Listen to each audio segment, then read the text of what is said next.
இஞ்சி ஈடு பழகி. ஏங்க நேற்று கணக்கு சொன்னீங்கல்ல கடைக்கு போயிட்டு வந்தது, அதுல 30 ரூபாய் கம்மியா இருக்கு. எங்க அது?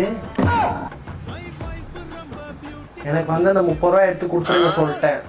சேமியாவளை சேமியாவளை பழையம்பத்தாய்க்கு சேமியாவளை.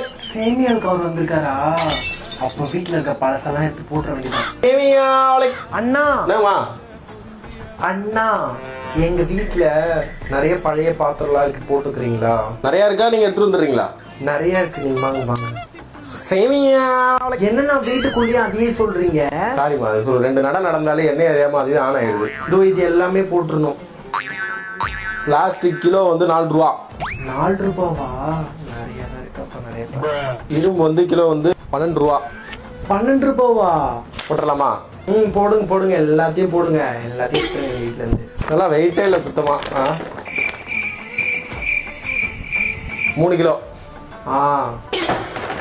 அண்ணா இது வாங்குவீங்களா? நான் தேவைப்படுமா பாருங்க. இது அவ்வளோ போகாதுமா, இது கடையெல்லாம் வாங்க மாட்டாங்க, வேஸ்ட் தான். போட்டுறீங்களா? வேஸ்டா? நான் வேணா குப்பையில ஏதாவது எடுத்து போட்டு போயிடுறேன் போறப்போ. நீங்களே குப்பையில போட்டுறீங்களா? தேங்க்ஸ்ண்ணா, ரொம்ப நன்றி. என் புருஷன் ஒரு லூசு, வேஸ்டா இருக்கிறதெல்லாம் இங்க எப்படி வாங்கி வச்சிருக்காங்க. இது போட்டுருவோமா?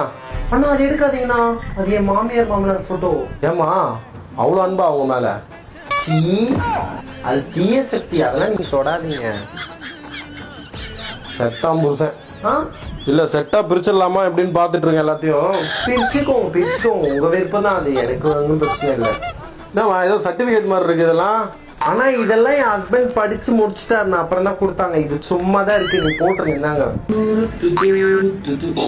வீட்டுக்காரு தாடி எல்லாம் கசகசன்னு இருக்கு. என்னம்மா பண்ற? பழைய பொருள் எல்லாம் போடுறேன்ப்பா. இதெல்லாம் போடுறியா? என் காலேஜ் சர்டிபிகேட்ஸ் இதெல்லாம். சுடு. ஏற்கனவே நாள் கம்மியா சொல்ற, அப்புறம் வெயிட் கம்மியாயிடும். போ நீ. ஐயோ சனியே.